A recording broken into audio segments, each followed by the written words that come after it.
East and the West. You've heard others, but now you've tuned into the best. This is a Prime Wave Media production.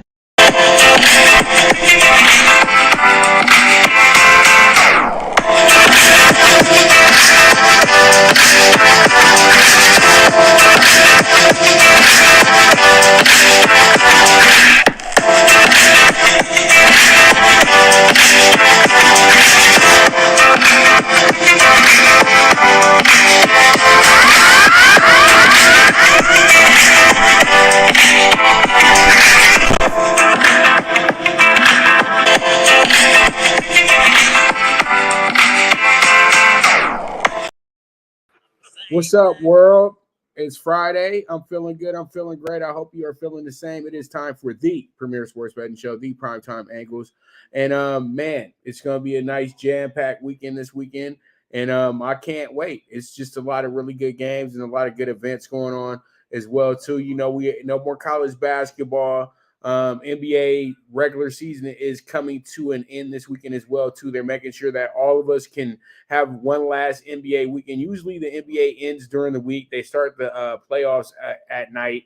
During the weekend. So, you know, it's a bit of a change, but it's welcome, as I would like to say. So let's go ahead and jump into our first topic in hand, and that's going to be the Santa Anita Derby. Who wins and why? The Santa Anita Derby has a lot of really good horses that will be a part of the field, but as usual, Bob Baffert's horses do stand out. And they stand out for a reason because Bob Baffert has some of the best horses in the world. It's like he can always go ahead and get the best of the best, right? So once again, he's sitting up in here with a very good group, and this group is ready to pounce a bit. And we have an early race tomorrow as well, too. It's going to be race 6 tomorrow, the Santa Anita Derby. And I know my racing folks want me to talk more and more about the other races that will be involved, but I'll save that for tomorrow for you guys to talk a little bit about those Santa Anita stakes races, because this is the biggest day at Santa Anita when it comes to stakes races and the money that's out on the table. Pretty much, though, you got race 6, and it's going to be the Santa Anita Derby. I know me and Mike talked about it on the show yesterday, and Mike asked, like, is the time too early? Like, because usually we're used to this race being about the 8th, 9th race of the day. It's the 6th race of the day. And I think that it's actually moved up over the years because they're trying to make sure that they got the race going at a good time, about 2:30, 3 o'clock, when they know that they still have that back east audience that's like into whatever sport, into whatever races that are going on. And since it's a big day for the Kentucky Derby, that's why a lot of people will be very invested in what's going on Saturday. But from what I'm seeing here is I see a horse that really stands out to me. This is going to be National Treasure. This is going to be a Bob Baffert horse, but Timmy Yakteen is the trainer for the horse. Now, the horse did finish 3rd in the Sham. The horse wound up finishing 3rd in the BC Juvenile as well, too. And the horse did also finish 2nd in the American Pharoah. But the horse did win on first asking, and the resume is there. The horse, I feel like, has been held back to have a big race. You know, Forte is an incredible horse. Reincarnate is an incredible horse.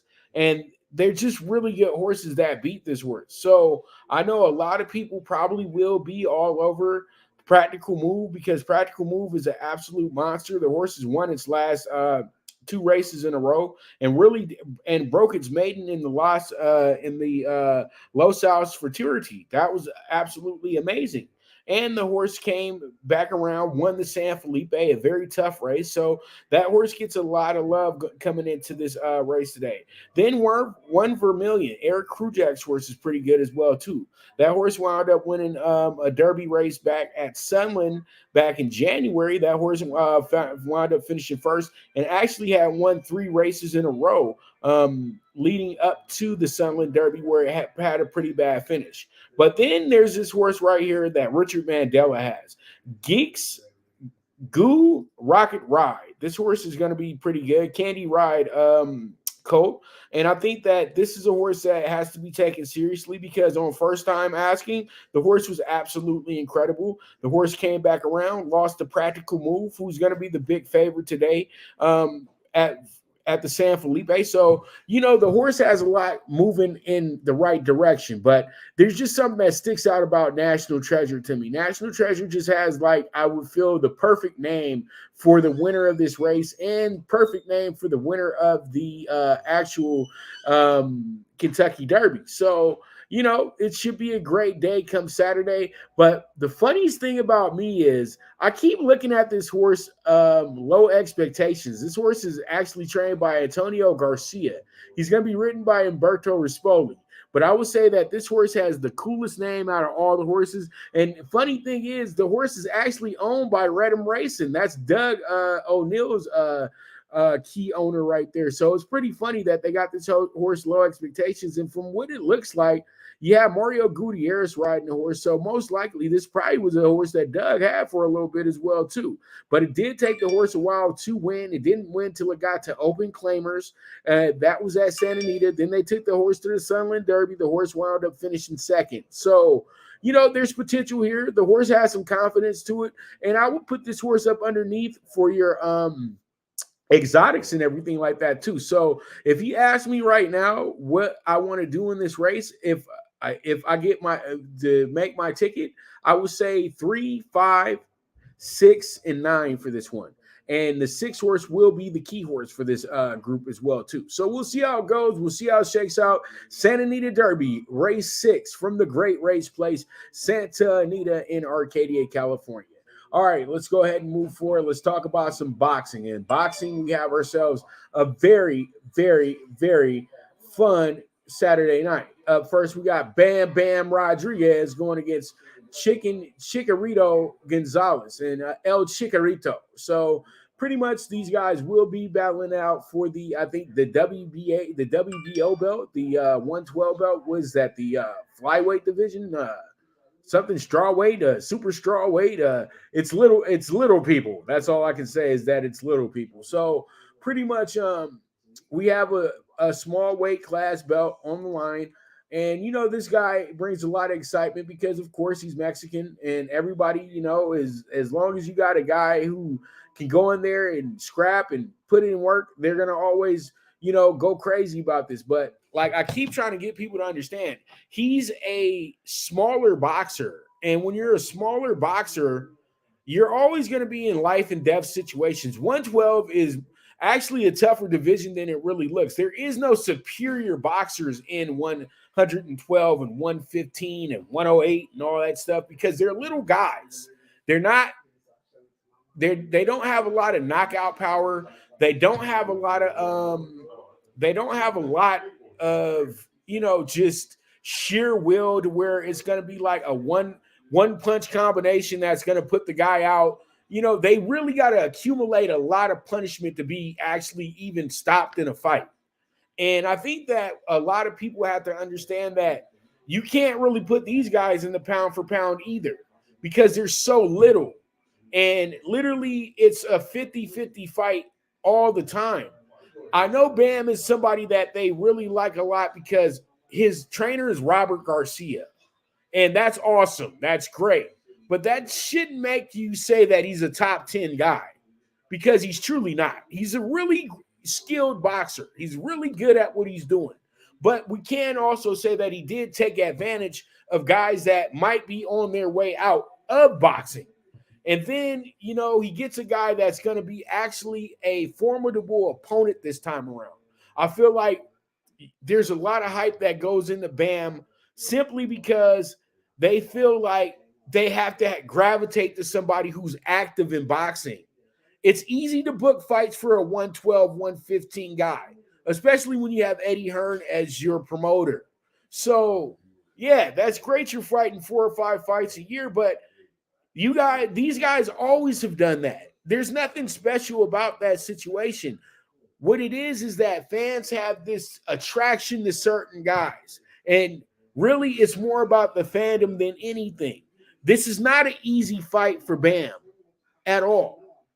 This is a fight that he's going to have to fight in. And he's going to have to really show and prove that he's really one of those dudes. I know that he's done it in his previous fights, but you got to keep showing it. That's the whole thing. So the way I see this one is it's going to be a close fight.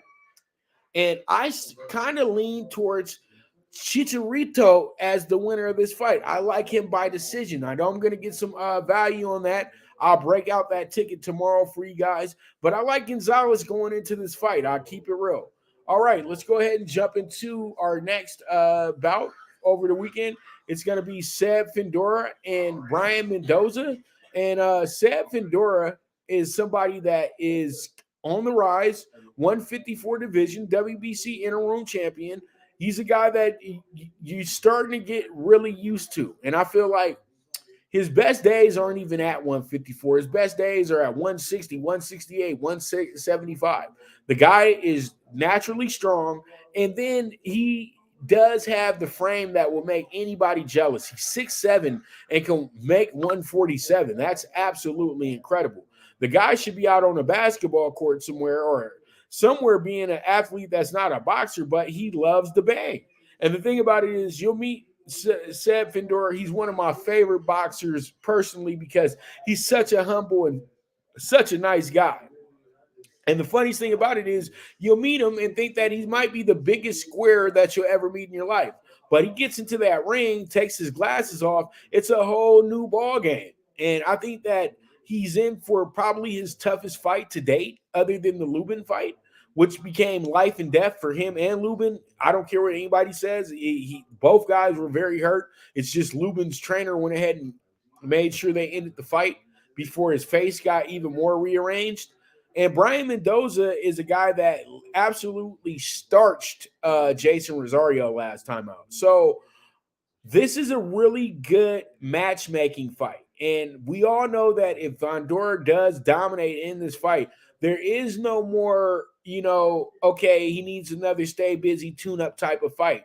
They need to push him directly to a championship fight. And he would be in line to get Charlo because he was in line to get Charlo after he beat Lubin. But Charlo went to the other direction. He fought Brian Casiano and then wound up not fighting anybody else after that. So pretty much, he was supposed to fight Fendora later on in the year, but he decided to say, okay, I'm going to go ahead and chill out for a little bit. And Tim Tszyu went ahead and activated his mandatory. So then it made it to where Tim Tszyu is now the guy up to fight Charlo. So pretty much I think what happens after Charlo and Tszyu fight, that one of them is going to have to fight Seb Fendora. It's just really simple. So this weekend, Seb Fendora is in for a big fight. And this is a fight that actually turns into somewhat of a 50-50 because Mendoza does have great experience here. And Mendoza is fearless. He's not going to back down because Fendora is 6'7". This fight will be a fight that will be a very much a head scratcher. But we are always going to lean towards Fendora because Fendora got the height. Fendora has the combinations that can really end the fight very early. So I like Fendora to win this fight because there's a bigger future ahead for Fendora, and we know that. We just know that. Brian Mendoza is a really good fighter, but at the end of the day, he'll be a very good journeyman. You know what I mean? And it's nothing wrong with being a very good journeyman. It's just that they don't have big plans for Brian Mendoza yet, but he is a fan favorite, and they do like what he's doing out there. So there's something that you can't hate on that part. So it is what it is. All right, we move forward. Let's go ahead and talk about Shakur Stevenson. Shakur Stevenson going against Yoshino. Will this be Shakur's big moment? I think it could be Shakur's big moment this weekend to where he does finally cross over because this is anticipated to sell out as well, too. That's why now they have Shakur in the New Jersey area where he grew up at. They did such a good show over in New York back in the summertime that they came back to New York to go ahead and have another show with Shakur Stevenson. They know that it's going to be packed out. They actually opened up more seats at the venue as well, too. So it's going to be a big night in Jersey. And I think that a lot of people are going to be buzzing about Shakur because the secret's out that he possibly is the next top pound-for-pound boxer. But I still think that there's plenty of time for him. I don't know if it's his time yet. I know a lot of people want it to be his time right now, but I think that the patient game is the right game. Him and Devin Haney are doing it the right way, in my opinion. at the end of the day. Jared Big Baby Anderson's doing it the right way. Slow build. Make sure that you got the fans. Make sure that you show up. That's the whole thing. And Shakur has a big statement fight here because they want Shakur to dominate. He's moving up to 135. They feel like he should be more comfortable at this weight. And I feel like this should be a good, sound fight for a guy that really hasn't been challenged. And I think that Yoshino probably doesn't look like much when you look at his picture and you look at his regular frame. But let me tell you something about these Japanese boxers. They always come to fight. They always come to fight. So they're going to be, he's a very disciplined fighter, and he's going to be ready for what Shakur is bringing. But will he be ready for adjusting to what Shakur can do that he can't do? So it is what it is.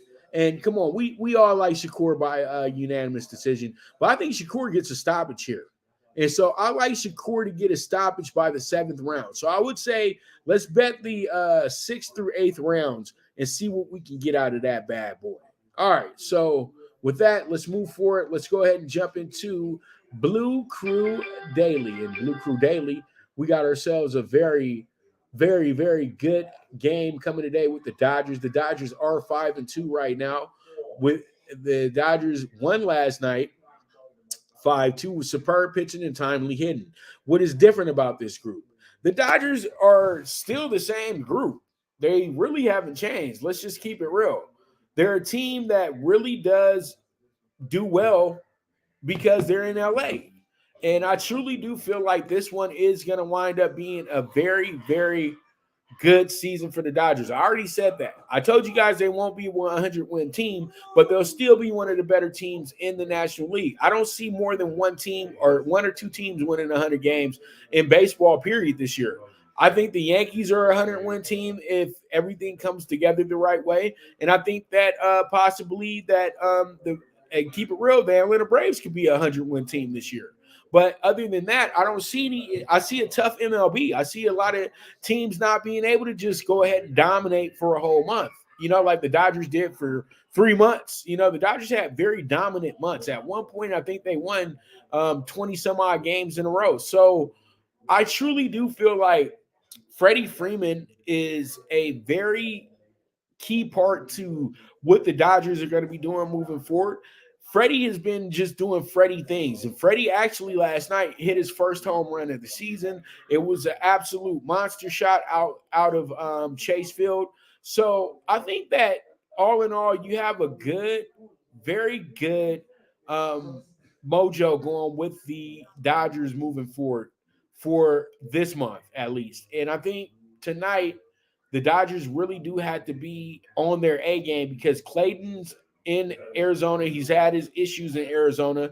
Then you got Bumgarner on the mound as well, too. They tore Bumgarner up last game, but Bumgarner should be kind of, a little indifferent today. He should be a little bit more on today, in my opinion. So the Dodgers and the Diamondbacks look to like they're about to go have a real good game tonight. I can see a lot of runs being scored on each side.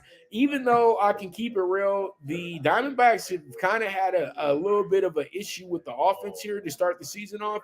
They did have a great game against the Padres on Tuesday when they dropped 8 runs. But other than that, they haven't been really good in that department. They didn't get more than 2 runs against the Dodgers all weekend. They played 4 games against the Dodgers, and I think that they got 6 runs in total. So, this team's going to have to do a little bit more on the run part. But the pitching has not been bad. It's not been bad. The pitching was decent last night. It's just that they couldn't get any runs. And so pretty much this game tonight is a very key game for the Diamondbacks moving forward. It is a 4-game series, but they don't want to start off losing the first 2 games of the series because then most likely the Dodgers will wind up taking 3 out of 4 or just sweeping them. Tonight, they want to go ahead and impress these home fans a little bit. They lost the opener last night, so this is going to be a tougher game than it looks on paper for the Dodgers tonight. You got 2 older pitchers going at it tonight, so you pretty much fair game in that situation. And then when you look at the lineup, the Diamondbacks lineups is slightly a little bit better than the Dodgers lineup tonight. But I think that the way that the Dodgers have been putting it together in these games, if they get some more great pitching and some more timely hitting, it shouldn't really be an issue to win this game. So we'll see how it goes. We'll see how it shakes out. But Dodgers, Diamondbacks tonight, 6:38 at Chase Field over in the beautiful city of Phoenix, Arizona. All right. Let's go ahead and move forward to our next topic, and that's going to be the MLB dog bet of the day. And our MLB dog bet of the day is going to be the Oakland A's, our biggest number of the year, plus 220. Let me give you guys the grease on why I'm doing this play right here. I'm doing this play right here simply because the Rays are 6-0. Teams don't start off in the MLB undefeated like this. You got to have a day where you get upended. And I don't think this team is going to start off the season 10-0. I think that they're due for a loss already.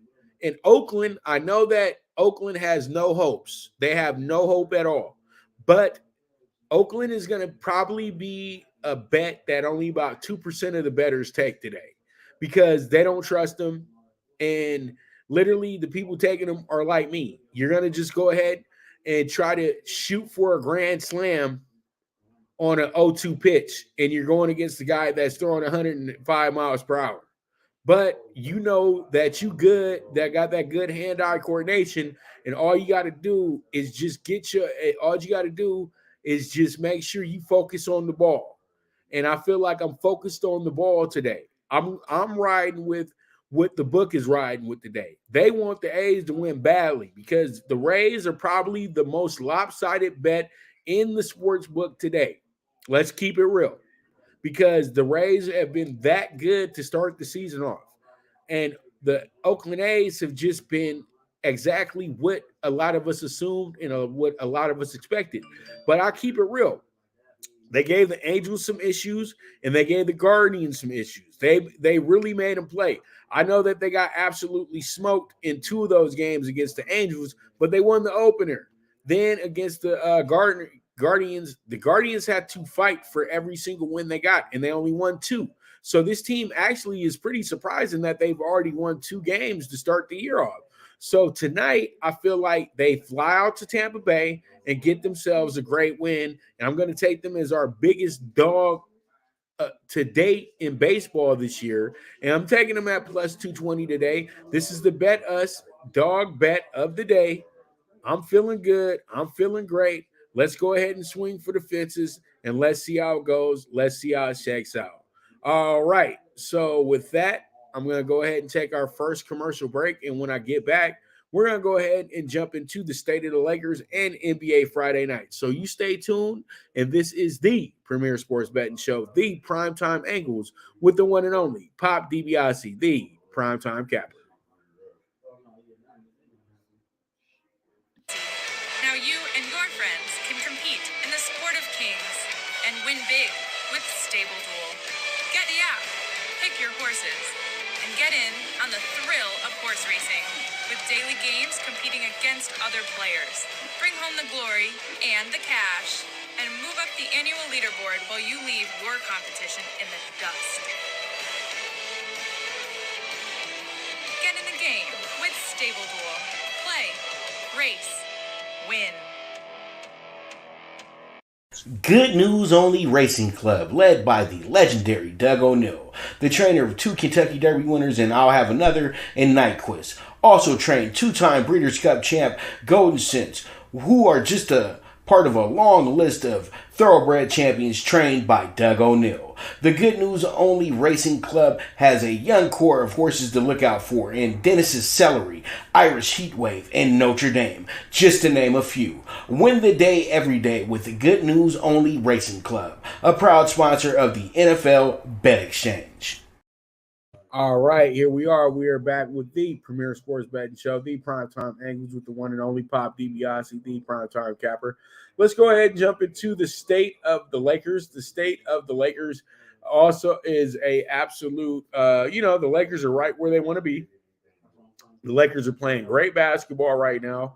Even though the other night they did have some slippage against the Clippers, it really didn't matter that, they lost that game because the Lakers have already solidified themselves into the playoffs this year. So the Lakers are in good shape. That's the whole thing. The Lakers are in good shape. It's all about making the playoffs. That's exactly what the Lakers did. I know it's a play-in, but the Lakers should not have issues with this play-in either. The Lakers are playing great basketball at the moment. LeBron has actually been averaging 33 points in the last few games as well, too. He had 33 in Utah. Then he had 33 against the Clippers. AD had 3 games where it was 38, 38, and 40.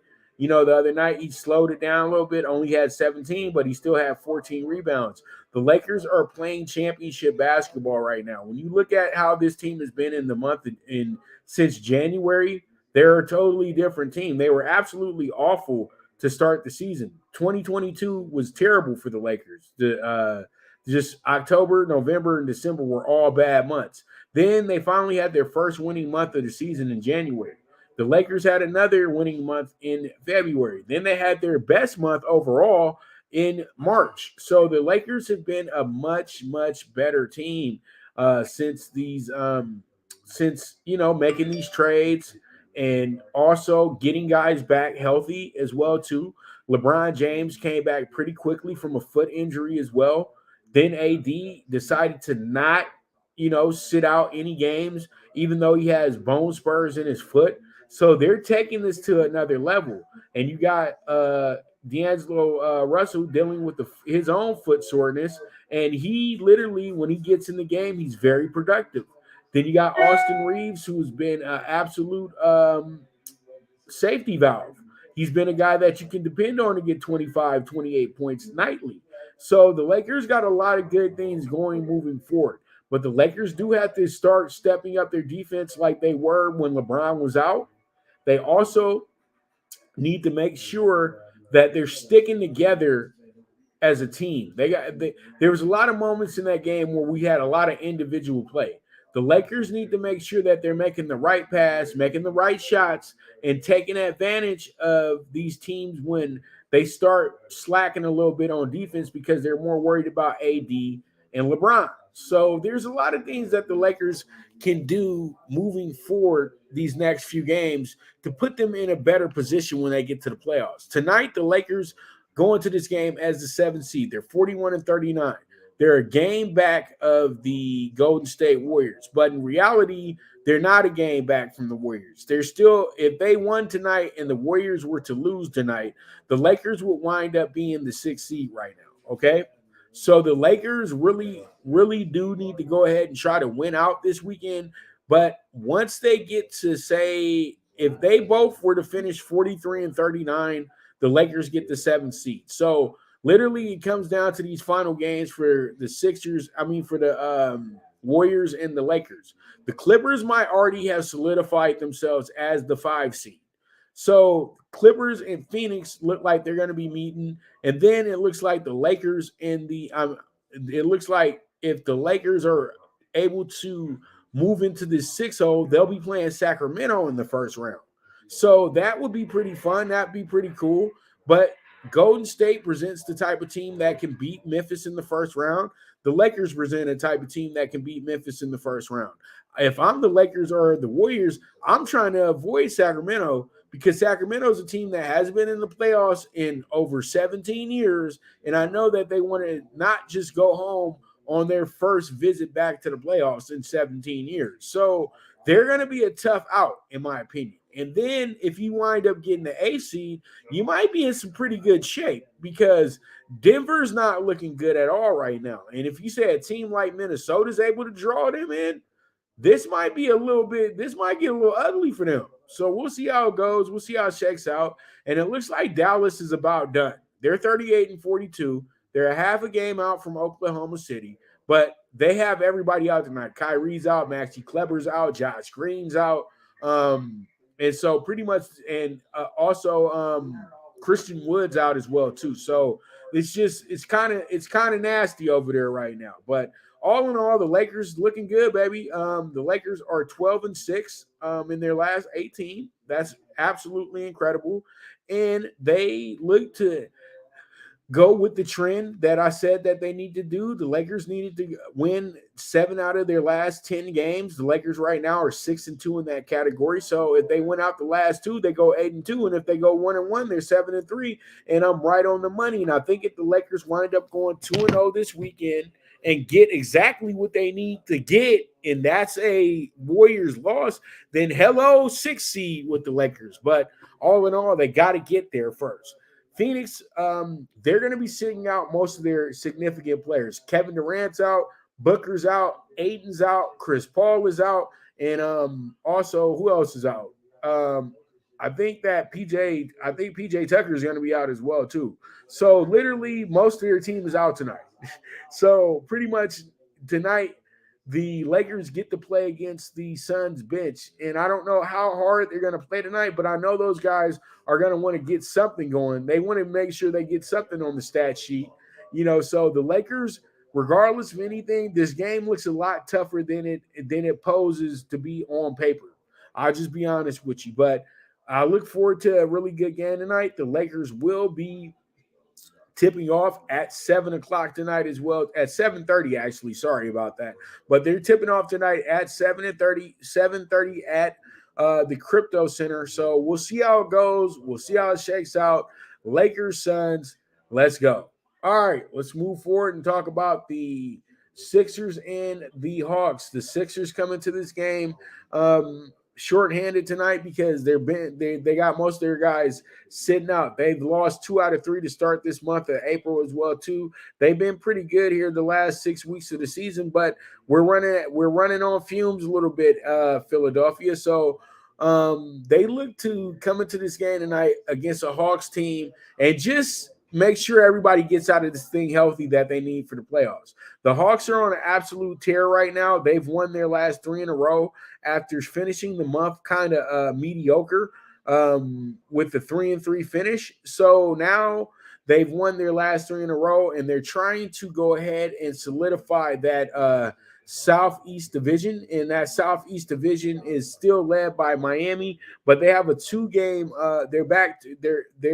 They're back by 2 games, and Atlanta could possibly go ahead and sneak in here if they can win the last 2 games of the year and say Miami loses their last 2 games of the year. But I think Miami is pretty much already went ahead and solidified themselves as the champion of the division. Miami needs one more win, and they'll be wrapping it up because they're 43-37, and Atlanta's 41-39. If Miami was to win tonight, then that means that pretty much that they've locked it up because 44-37 compared to the 44-39, it just isn't going to happen. They clinch tonight. If they actually do clinch their division tonight, they've actually already clinched their division. So never mind. Miami is the winner of the Southeast Division. So Atlanta's just now trying to hold on to their spot in the play-in at this point.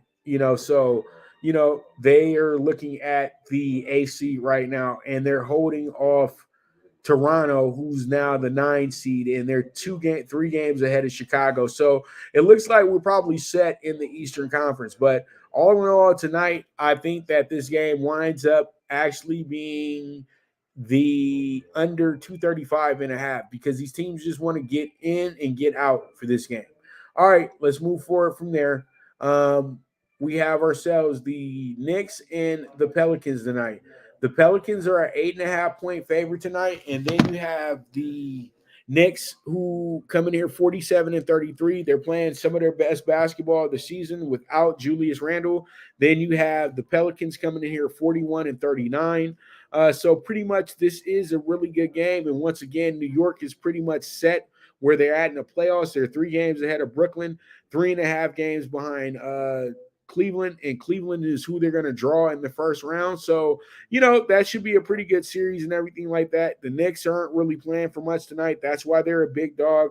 But the Knicks are undefeated this month. The Knicks have won their last 5 in a row.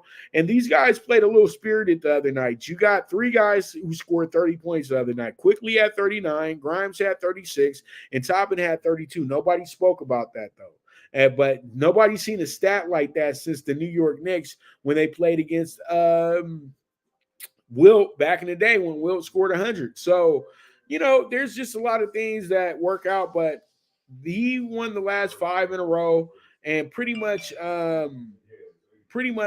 you have New Orleans, who've already confirmed that Zion's out. They've won 2 out of 3 this month, and they've actually played really good basketball here in the last few weeks as well, too. They've actually won their last 8 out of 10 games. So they're really getting in good shape as they move forward to the playoffs, but they're an auto play-in team. Let's just keep it real that they're a play-in team for sure. And they are chasing the Lakers still, but I think that we already know exactly what this is going to be, because they're tied with the Lakers. They have the same exact record, but the Lakers own the tiebreaker. So if they finish with the same record, then the Lakers will be still ahead of them. But this is funny because New Orleans and the Lakers say if the Clippers and Golden State both lose twice, and you have the Lakers and New Orleans win their games, you have the Lakers probably move into the 5th seed, and then you have the Pelicans move into the 6th seed. And so this will be comedy because then you have a play-in between the Clippers and the Warriors. And, pretty much it's just wild. This last little group here of the last 4 teams, it's just nuts how things can change in a heartbeat. You can either be the 5 or the 8, or the 8 or the 7 or the 6. It's just nuts. So with this game tonight, I like the Pelicans to take care of their business. So let's see how it goes. Let's see how it shakes out. We move forward from there. All right, let's move into this Pelicans and Bucks matchup. I'll be real simple here. Both these teams are just trying to get off the court. Ain't nobody's worried about who's going to win this game tonight. But I know the Bucks aren't going to get embarrassed at home. They got enough players on their bench to actually compete and stick with the Grizzlies tonight. And the Grizzlies aren't 100% sure with their team tonight either. So with this one tonight, I'm going to take the Bucks to actually cover. I don't think that they're going to embarrass themselves that much in front of that home crowd. So I do like the +8 on the home team tonight. You're not going to get a spread like this on Milwaukee pretty much ever. So you got to take advantage of it when you can. It doesn't matter who's in and who's out, because Milwaukee's already a well-coached team that really knows exactly what they want to do moving forward. So with that, we move forward. Okay, so we have ourselves the Bulls and the Mavericks. This is a must-win game for the Mavericks. The Bulls can't do any better than where they're at right now. But the Mavericks, if they lose tonight, the season's over. It's just that simple. If they finish with the same record as Oklahoma City, their season is over. Oklahoma City has pretty much established themselves as a playoff team with that big win last night. So it's just a matter of time. And I really don't think that Dallas is worried about making the playoffs. I think that they've already made up their minds that that Oklahoma City is going to win this weekend. And that's kind of sad because, Oklahoma City plays their final game on Sunday against Memphis, and we all know that Memphis is probably not going to have any starters in that game. So literally, and I know they don't want to do them any favors. So Dallas should still keep fighting. So their team, so honestly, their season possibly ends tonight, but they still should be showing some effort. So I do like them with the 8 tonight. So we'll see how it goes. We'll see how it shakes out. We move forward from there. All right, now we have ourselves the Kings and the Warriors, the Battle of the Bay. And I truly do feel like what happens here is that we have ourselves, and actually, you know what? I'm not taking the Mavs tonight. I'm tripping. I'm over here trying to kind of rush the show. I got a lot of noise over here in the background. But thing is, we have a very, very funny situation. I just really feel like the Mavericks are actually quitting right now. I'm sorry. I gave you guys a totally wrong analyst. I truly do feel like this team is quitting right now. So they don't have Kyrie playing tonight, and I just already named off the other guys that don't have playing tonight. Luka's in tonight, but that's not going to be enough in my opinion. I like the Bulls tonight with the +260 because the Bulls have been one of the better big dogs in the league all season, and I don't think that they really care too much about winning or losing tonight. I think that they always want to win every game that they're a part of. That's kind of like been the Bulls' mentality all season. So I think that we are in store for a monster upset tonight, and literally the end of the Dallas Mavericks season tonight as well too. And it's almost like finally, because Dallas has had pretty much a bad season since the tip. All right, let's go ahead and Warriors and Kings tonight. Very simple play for me tonight in this game with the Warriors and the Kings. I think actually we're supposed to be talking. It's Warriors Kings is not a part of the Super High Five, but it is still an important game tonight. So really, what I think happens here is that this is a good game to play scoring. You know what I mean? It's all about the scoring in this game. So I think the over is a good play. Let's see how it goes. Let's see how it shakes out. We move forward from there. All right.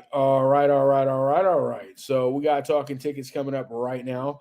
And let's go ahead and jump into Talkin Tickets. And Talkin Tickets up first, we have the PrimeTime PK4. As I said, the A's are my dog better today, plus 220. The Brewers plus 135 minus 1.5. The Nats plus 100 today. I really do like them because they possibly could have won yesterday, but things just didn't work out in their favor. But I think today they up in the Rockies. And then we have the over 9 with the Dodgers and the D-backs with the two old men on the mound today. So we'll see how it goes. We'll see how it shakes out. 27-1. All right, we got ourselves a 47-1 super high five today. The under 235.5 76ers Hawks. The plus 8 with the Bucks. The minus 8.5 with the Pelicans. The Bulls money line plus 260 and the over 225 with the Suns and the Lakers. This is going to wind up being a 47-1 ticket. Single what you like, and we move forward from there. All right, I want to go ahead and thank you guys so much for tuning into today's show. I know that pretty much I was kind of loud and things like that, but it happens sometimes. But I want to thank you guys very much once again for tuning into the show today. As I always say, bet with your head, not with your heart. The movement is moving, and this is the premier sports betting show, the PrimeTime Angles with the one and only Pop DiBiase, the PrimeTime Capper, and I am gone.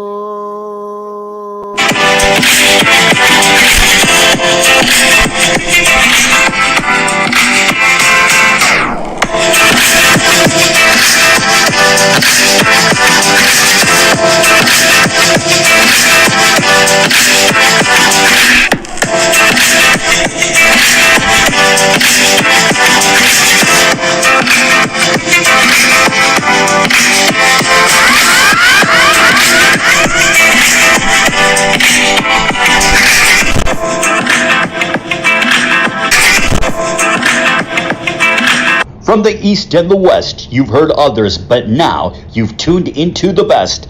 This is a Prime Wave Media production.